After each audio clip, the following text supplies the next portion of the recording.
my friends? I'm your host, Ryan Banner, and today is a quick lift edition of the Bro 4 Squad podcast. Leading off and playing linebacker, we've got Jeff Hornacek in the house. Yeah, Jeff, say hi. That's a position I'm very familiar with, Dad. And hitting cleanup, playing goalie, we've got the Green Lantern swim instructor, Matthew Geiger. Matt? Yeah, man. We're all over the sports board today. I love it. Today, we've got a couple of new trailers that dropped for us.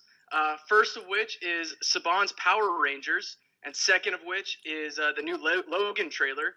I want to save Logan for later. So, Hornacek, what happened to you when you watched the newest full trailer of Saban's Power Rangers? Well, I'll be honest, I got a little lightheaded because all the blood rushed immediately to my penis. Here's the thing. A lot of people out there are saying about this trailer, oh, we didn't like it, it's campy, maybe it's not as gritty as we wanted, but how can you be a fan of the original Power Rangers and not like what they're doing here? This is not a property that we're going to turn into an Academy Award nominated picture. Here's the thing I like about this trailer. It gave us too much, but I needed the kitchen sink thrown at me. We got Cranston as Zordon. Yep. Bill Hader as Alpha. I'm going to get burned at the stake for this. I even like that. We got the Zords. Let's go. The putties aren't complete bitches anymore.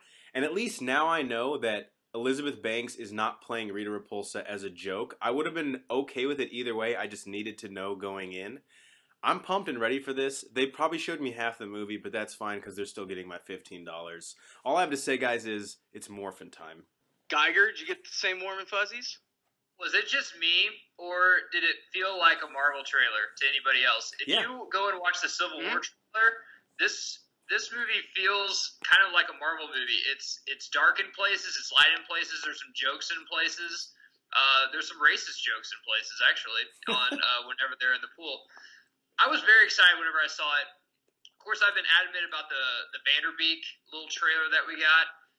Obviously, you can't go that dark. You can't make a Power Rangers movie rated X like I would like it. But I'm very interested in seeing this. It's coming out in March, the same with Logan that we'll get to here in a second. They're both coming out the same night. To tell you the truth, after this trailer, usually I'd pick Logan, but it's a pretty close race right now. Wow. I was very into this trailer. Jeez. That's big time right there. Also, why are they coming out then? It's close. I mean, That's just 2017, year of the movie, man. I'm going to double dip that night. I'll just say it right now. I'm bringing the double thick wallet. We're going to both. That's why God gave you two eyes. Watch both at the same time. Yeah, because we're chameleons. Guys, yeah, I'm in the same boat, man. It looked pretty cool. Since you guys hit on all the high points, I'll hit on a couple of low points, at least for me. The way Zordon looked on the wall looked a little whack to me. I was really hoping that we'd see Cranston in the big cylinder like we had in the old ones. Now, Cranston's voice, though, if that's not Zordon, I don't know what is. Yeah. Because he fucking killed it. Another thing, Goldar looked a little whack to me. Yeah. Big change with him. Obviously, in the show, he's one of Rita Repulsa's cronies. In this one, it looks like she summoned Smog and then has him, like, Digimon digitized into, like, a metal dragon. I'm fine with that. I'm not going to act like Goldar is this sacred character in canon of my favorite show that they can't touch. As long as it looks badass and he has a cool fight with Megazord, I'm down. Yeah, the Zords look fucking awesome. Too. I think they always made him pretty weak in the show. Like, he always got his ass kicked in the show. He actually looks pretty intimidating. For me, anyway. And the putties don't look like rejected Christina Aguilera backup dancers anymore. They look pretty fucking cool. These guys are here to play. They look like crash test dummies, but now they actually look pretty cool. I'm calling it right now, though. Maybe it's the last scene. It'll probably be an after-credit scene. But Kimberly will get a note in Angel Grove High to go around and show up the new kid. And she'll just go to somebody's back, and it'll be a green shirt with a ponytail. And she'll be like, "Are you Tommy?" And that's how it's going to fucking end. Oh, God, I hope. Dude, that'd be disgustingly awesome. They could do about 4 of these movies, man, for real. With the Green Ranger, they haven't even touched their best stuff. Anyone that's seen the show, I grew up on the show gets better as it goes. If you're Lord a fan Zed, of the show. Ivan Ooze. Ivan Ooze, you got the White Ranger, yeah. Lord Zed. As I have tattooed on my back, you just can't lose with Ivan Ooze. Damn right. All right, any last thoughts on Power Rangers, guys? No, as I can just reiterate that it's commentary on the Power Rangers movie coming up soon. Yep, that'll come up. We'll drop that probably late February, early March, right before this comes out. Yep. All right, guys. We're going to go to my pride and joy, my baby here, Logan. Yep. We got another full trailer here. Got a little bit more meat on the bone here. I'm going to start us off. I love seeing Wolverine in this kind of fatherly role in the convenience store when X-23 is about to beat the shit out of the convenience store clerk, and he stops at her and is like, no. I love that he has taken that role. It's such a big, crazy arc from kind of coming full circle to how he acted with Rogue in X-Men. Now, I have no idea if these connect or not. Nobody really knows. Fox doesn't. Yeah, it's Fox. They don't even know. Now they're probably asking Sony, do these connect? We'll figure that out later. Yeah. Another thing, I really like the callback to the comics where they actually have a comic and go, yeah, this is like only a quarter of what happens, but people actually died. I thought that was really cool. And just the savageness of X-23. She looks bad as hell.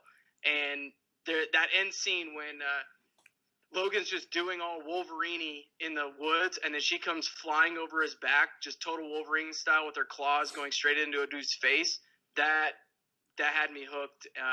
I just got splooge all over my work when I was watching that. Geiger, let's go to you first on this one, or second, I guess. See, I'm so discombobulated. That's how much I love it. That's good. That's a good sign.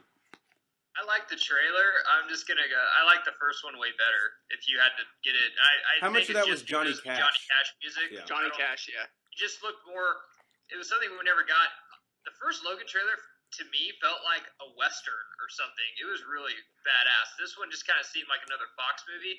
Other than that, I'm being pretty nitpicky here. I'm going to see this probably on a Thursday afternoon. I'm probably more excited for this movie than I am probably any other superhero movie this summer besides maybe Guardians of the Galaxy 2. I'm excited for Justice League. I'm more scared than excited, but I'm very excited for Logan. Yeah, Hornacek, what you got for me? Where I'm at with this, so first off, just to kind of begin here, have we ever seen Wolverine lose a fight in the woods? Okay, maybe one time as an X2 when he found the Brotherhood of Mutants, but yeah. If you're just 6 random dudes and you want to take Wolverine on in the woods, that doesn't end well for you, okay? Because that's his natural environment, and he's like, I can just be whatever I want out here. There's no judging eyes. There's no Simon Cowells here to bequeath their judgment on me. Second off, James Mangold, the director who also did The Wolverine, which I know we were all a big fan of, he said that this is basically his corner of the Foxverse where it's not bright and flashy with superheroes, and we see a Professor Xavier and a Logan who are basically at the end of their life, and they're starting to kind of lose their powers in their old age. With I think is going to make for an awesome and gritty movie. You could kind of see that in the trailer when Logan is, we don't know what he's doing with X-23, but he's still all bloodied from a battle, which obviously indicates that in his old age he's starting to lose his powers. The main thing I took away from this is they're not giving us too much of the villains or really of like the story, and I want that with this movie. Keep it a secret. That doesn't happen enough with trailers in this day and age. And the more I see it, I know that it's not a direct adaptation of the Old Man Logan storyline, but I love the way that they were able to use the Professor Xavier as a mentor and a fatherly figure to Logan and sort of sub him in and play the Hawkeye role in this as someone who's decrepit, unable to care for themselves. And that forces Logan to kind of come to terms with the fact that he's not this animal that he thinks he is.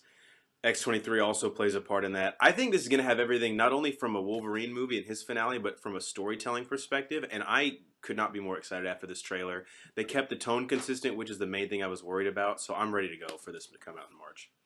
Are we all unanimous that we want the villain to be Mr. Sinister? Are we all unanimous on that? Want to or think it's going to be are two different things. I would love for it to be yes, Mr. Sinister. I would love that. I don't think it's going to happen. I don't think it is either. They haven't done it yet, which is insane to me that they've never done it. Yeah, I don't think we're going to get that here. I think we're more likely to get that in a Deadpool movie, which I know it doesn't make sense, but I think that's Pierce Brosnan. Yeah, that I wouldn't be mad about that. I got one last question for you guys. Let me pose to you. In this Logan trailer, obviously we're not getting much. This is all speculation. Do you guys think that somehow Professor Xavier isn't actually alive or isn't actually present? He's just projecting himself onto Logan's mind?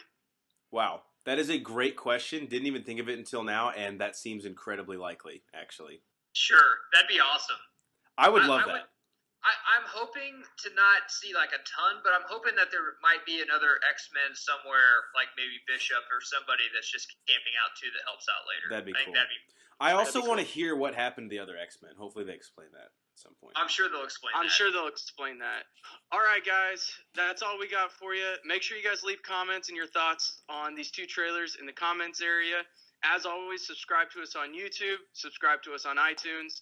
Like us on Facebook, Bro4Squad, 3 words. Follow us on Twitter @Bro4Squad. And as always, we get our news from GeekstreamHQ.com. Go and check them out. They've got lots of good stuff dropping all the time. For my boy on the right, Matt Geiger, and my man on the left, Jeff Hornacek, we're out.